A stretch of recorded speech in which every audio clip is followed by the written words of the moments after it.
پیر سے نسبت حاصل کرتے ہو، پیر کے مرید بنتے ہو، پیر کامل کے مرید بنتے ہو، اور اس کی نسبت تمہیں کام آتی ہے تو سب سے پہلے یہیں کام آتی ہے. جو یہاں کام نہ آئے وہاں کیا کام آئے گی؟ کیا بات ہے، تو یہاں کیسے کام آتی ہے؟ پیر کی نسبت کے وجہ سے. پیر مرید کو مرید بناتا ہے، پھر اس کی تربیت کرتا ہے، تعلیم دیتا ہے، اصلاح کرتا ہے. سبحان اللہ سبحان اللہ. پیر کسے کہتے ہیں؟ بے نمازی مرید ہے تو بولتا ہے یہ مجھے پسند نہیں، تیرا بے نمازی ہونا مجھے پسند نہیں. تو تحفے لا کے دیتا ہے میں خوش ہو جاؤں گا، یہ مت سمجھ تو نماز نہیں پڑھے گا، تحفے لا کے دیکھا میں خوش ہو جاؤں گا. میں ایسا پیر نہیں ہوں، تیرے تحفے مجھے نہیں چاہیے، تو نمازی بن جا، مجھے تحفہ کچھ بھی نہ دے. یہ ہے سچا پیر. ہمارا پیر ایسا پیر ہے. سبحان اللہ سبحان اللہ. آج تو لوگوں نے کاروبار بنا لیا پیری مریدی کو. اگر پیر بھی نصیحت نہ کرے، خیر خواہی نہ کرے، مرید کی تو کون کرے گا؟ کون کرے گا؟ کون بچائے گا اسے جہنم کے راستے سے؟ پیر کی نسبت کام آتی ہے. کیسے کام آنے؟ آپ برائیاں چھوڑتے چلے جائیں، برائیوں سے نفرت ہوتی چلے جائے، آپ کو بھلائیوں سے محبت ہوتی چلے جائے، دلچسپی ہو جائے، علم دین سیکھنے سے دلچسپی پیدا ہو جائے، عمل دین سے محبت ہو جائے، نمازوں میں لذت آنے لگے، سرور آنے لگے. جس طرح بھوکے کو کھانا پسند ہوتا ہے، اسی طرح آپ کو نماز پسند ہو. نماز کا وقت آ گیا، اب میں وضو کروں گا، نماز پڑھوں گا، نماز میں سجدے کی حلاوت حاصل کروں گا. یہ پیر صاحب کو یہ لذت ہی معلوم نہیں ہے. میرے آقا جناب محمد الرسول اللہ صلی اللہ علیہ وآلہ وآصحابہ وسلم تو فرماتے ہیں جعلت قرۃ عینی فی الصلاۃ، میری آنکھوں کی ٹھنڈک نماز میں رکھی گئی. اقرب ما یکون العبد من ربہ وہو ساجد. حضور فرماتے ہیں کہ بندہ سب سے زیادہ خدا سے جس حالت میں قریب ہوتا ہے وہ سجدے کی حالت میں. ہمارے پیر صاحب سجدہ 40 سال ہو گئے سجدہ نہیں کرتے پیر صاحب. اور کیا سمجھ کے بیٹھے میں اللہ استغفر اللہ. یہ ملحد ہے. تو اللہ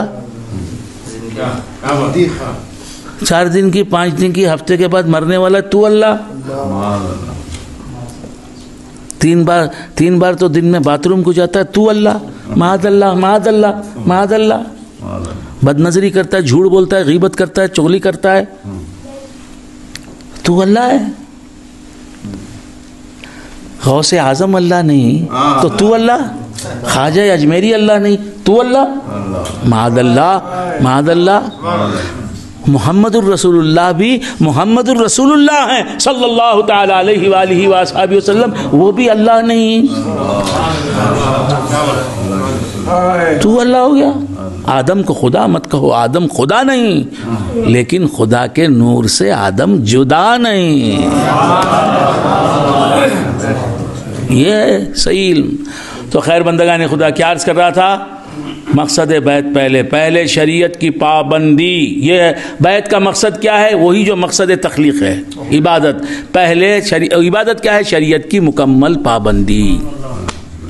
تو یہ ہے پہلے مقصد بیعت. کیا ہے بولے تو کیا بولنا؟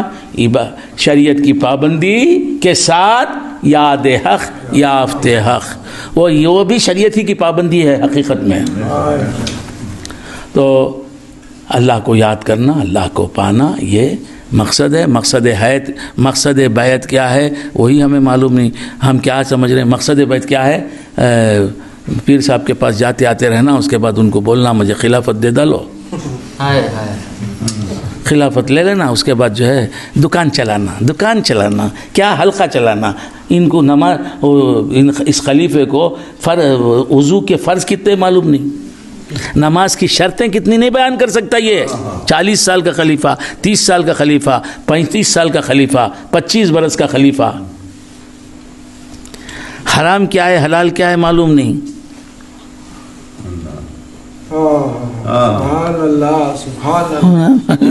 معلوم نہیں. میں خلیفہ، آوازاں کرنا بہت معلوم، ڈانس کرنا بہت معلوم. لا حول ولا قوت الا باللہ العلی العظیم.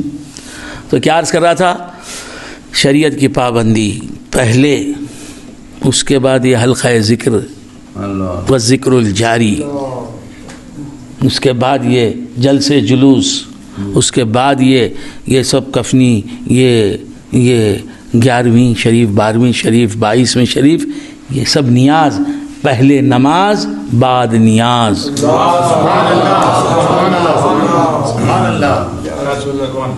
یہ فاتحہ، یہ تیجا، یہ چہلم، یہ 22ویں، یہ زیارات قبور، یہ سب مستحب کام ہیں. پہلے فرائض، اس کے بعد واجبات، اس کے بعد سنن مؤکدہ، ان کے بعد سنن غیر مؤکدہ، ان کے بعد مستحبات. اب میں یہ نہیں بولوں گا کہ نماز نہیں پڑھتے ہو تو 11ویں مت کرو، پہلے نماز کے پابند بن جاؤ، بعد 11ویں کرو، 11ویں چھوڑ دو. نہیں، 11ویں کر رہے ہو، کرتے رہو، نماز کے بھی پابند بن جاؤ. اللہ کے ذکر میں شامل ہوتے رہو، ساتھ نماز بھی شروع کرو. بس سمجھ میں؟ پاپڑ کھا رہے ہو، کھاتے رہو، ساتھ بریانی رکھی ہوئے وہ بھی کھاؤ. بس سمجھ میں؟ تو ان باتوں کا خیال رکھیں.